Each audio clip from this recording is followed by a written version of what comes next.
Ọba Ìbàdàn máa kú in 4 hours time. Then Aláàfin ló dúró sọ̀rọ̀ ẹlẹ́gbẹ̀ẹ́ pósí tiẹ̀. So Aláàfin wọ́n ti gbé pósí ẹ̀ wá. But the one they have now, what the Lord revealed is the wrong one. They are going to remove him. Or he run away. It's 2 things that will happen. Then they are going to sit down again and repeat the new Aláàfin. Ṣé ẹ mọ̀ pé ó ti sọ̀rọ̀ pé charity begins at home. When a councillor in Nigeria, tó bá yan councillor ní Nigeria ń sìn, tẹ́ bá ti fún lọ́pàá àṣẹ, òun náà fẹ́ ní dispatch rider, àbí councillor ni o. Then councillor dẹ̀ fẹ́ máa late dé party débi tí gathering bá wà, wọ́n lè fi dààmú pé councillor ló ń lọ yẹn. Ẹ ṣàtà ló ń pè ní councillor. Kò ní mínì kò ẹni tá a yàn tó kó lọ ṣàṣojú wa. Not to drag too much, sir. In the front of this church, I was going in for service.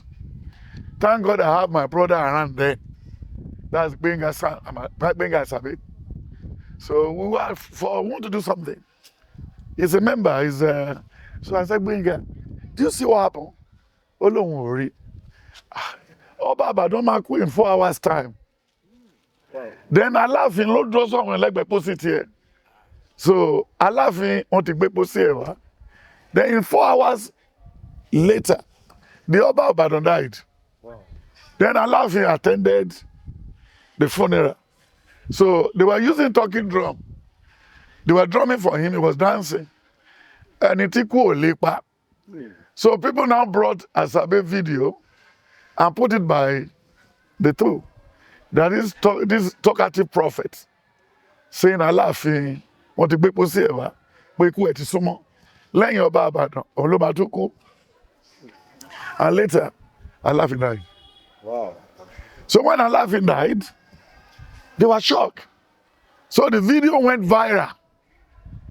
Why you there's about the river? Okay. The line thing hello. Nígbà tó bá tún fẹ́ jẹ Aláàfin. Kò sí kan tó bad. Kan dọ́dọ̀ ru àwa. Psalm 105 verse 12 and 13. Only due to the fact that they few in numbers. He warned the king strictly about the prophet. Then when you look at 1 Samuel 16, 1 to 10, he says, sir, is it the whole of the children you have? Ṣé gbogbo àwọn ọmọ ẹ rèé? Ó wá ní ó tì. Okay, wọ́n sì ò bá ti jẹ́ gbogbo àwọn ọmọ ẹ. Ọba ò sí láàrin àwọn tó jókòó yìí o. Ó wá lẹ́yìn ọ̀kan ló tún kù. Ó wà lóko. And the name is David. Oh, bó ṣe dárúkọ ẹ̀. Only we will not sit down. We will not rest until he joins us. He is the prophet. He is the king. Òun ló máa jẹ ọba yẹn. Then òun ló fi jọba. So automatically, àwọn Aláàfin, àwọn afọbajẹ, wọ́n ti try best. Wọ́n ti mú list jáde.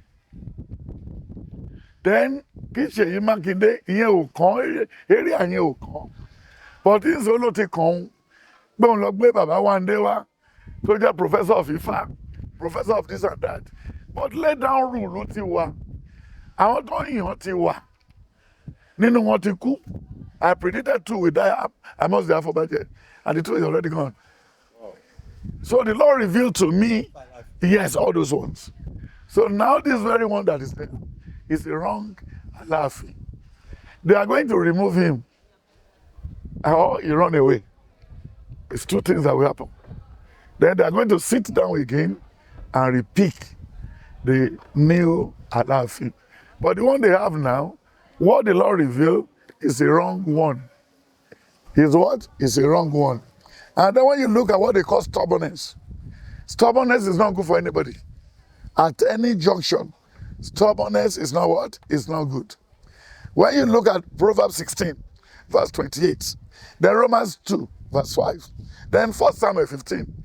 Then when you look at what happened in the book of Daniel 1, verse 8, Daniel 2, from verse 14, then Daniel 3, from verse 10 to the 8, then Daniel 9 and Daniel 10. He said, you have revealed to me what is going to happen. But now why is it delayed? Then in chapter 10, he said, Daniel, cool down. The very day you have made your request, I have attended to you, I have answered your request. So go and sit down. It was the devil that delayed. So that's what he said. So automatically, Aláàfin tó ń yàn yìí kọ́ ni the right one o. Wọ́n ṣì máa yan ẹnìkan láti yan ọba tó ń yan ọba. Abacha ṣe gbogbo wọn ṣe. So the best of the governor is not enough. He should do more and listen to the voice of the people. And when you look at 1 Samuel 7 and 8, Samuel lọ bá Ọlọ́run, ó sọ fún nínú àdúrà pé wọ́n ti reject àwọn ọmọ tí mo fi sí orí oyè. Then Ọlọ́run wá dá Samuel lóhùn ní chapter 8 verse 4 to 10. Ó ní Samuel lọ ṣe ìfẹ́ àwọn aráàlú fún wọn. Ọba náà fẹ́ fún wọn lọ́ba. Ó ní kì í ṣe ìwọ náà disgrace. Èmi ló yẹ kí complain kì í ṣe ìwọ. So automatically mo ṣe yọ àwọn ọmọ Samuel kúrò lórí oyè nìyẹn. So that's all. So question tó béèrè, Aláàfin tó wà ń bẹ yìí o, kì í ṣe the original Aláàfin. The original Aláàfin can come in the month of March or April. Torí wọ́n ti dàrú sínsìn. Then Gbadé Gẹṣin tó ń fẹ́ fi sí tẹ́lẹ̀, ó ní nílé ìjì Ọ̀dùmàdàfódìò. Ìyẹn làwọn Àtíkù fi tì lẹ́yìn láti rí gbígbà wọ Yorùbá lára. So òun ò lè wá mọ́. He said I could cooperate pẹ̀lú the new one. Then ẹni tó yẹ kó jẹ Aláàfin, òun náà pè lẹ́ni ìtàn. Lẹ́gẹ́lẹ́gẹ́ dúdú wọn ti jẹ. Then South Africa ló ń gbé tẹ́lẹ̀. Lọ wo fídíò yẹn, ó wà ń bẹ nígbà tó kú. Mo ti predict ẹ̀. Kò ṣẹlẹ̀ tó kàn mí, bọ́ tó ò lè ṣe. Amos 3:1 to 10. Ó ní Olúwa ò ní ṣe ohunkóhun láì fi hàn wòlíì. Then Deuteronomy 29:29. Only the hidden thing belongs to the Lord. Ohun tó bá ti fi hàn ti wà ní. Then he now said in the Deuteronomy 8:18, ó sọ pé tí wòlíì yẹn bá sọ̀rọ̀ tí ò bá ṣẹ, ó ní kì í ṣe láti ọ̀dọ̀ mi. So let us wait and see how it will go. It will play himself out. Kì í ṣe nǹkan tá a lè ṣe. Ìṣẹ́lá kéèyàn kan kú kí kan dìde. Tí wọ́n bá náà fẹ́ jọba ìlú, kí ló ṣẹlẹ̀ sọ́ba ti bẹ̀ tẹ́lẹ̀? Ìṣẹ̀dá ó kú, àpò ń yọ, àpò ṣàárẹ̀, àpò lọ. Dẹ́kun dẹ̀ wá rántí pé èèyàn kan ò lè ṣe foreman. Èèyàn kan ò lè ṣe kíni, kò lè ṣe foreman. Èèyàn mẹ́ẹ̀yàn kan kò lè ṣiṣẹ́ èèyàn mẹ́rin. So that's it. Ẹ ṣeun gan bàbá wa. Thank you, sir. Nípa tó tó mi sà. Jẹ́ àwọn ìjọba lè kápá ìpani fi ṣe ètùtù àbí fi ṣe ọ̀rọ̀ làbí táwọn olóyìnbó pè ní ritual kù.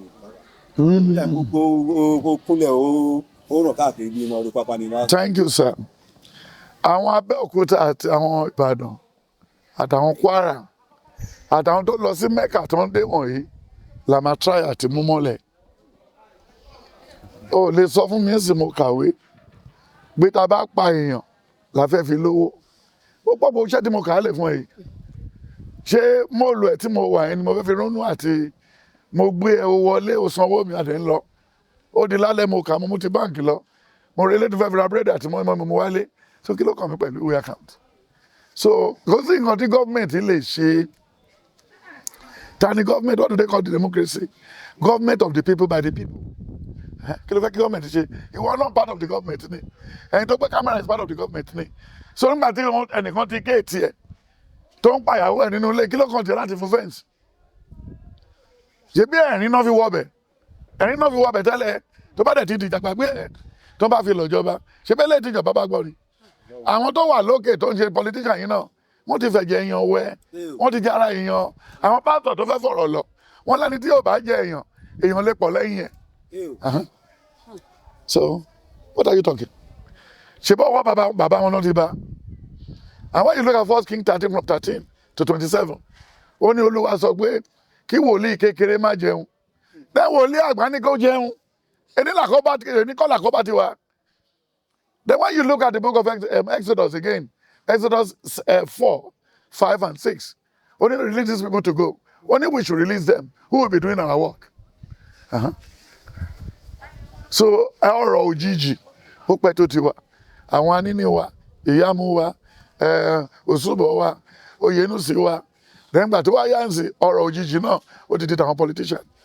Ó ti di tàwọn Ọbásanjọ́, ó ti di tàwọn Díyà, ó ti di tàwọn Sanwó-Olú, ó ti di tàwọn Abíọ́dún, ó ti di àwọn Ayédìtiwa, ọ̀rọ̀ òjijì.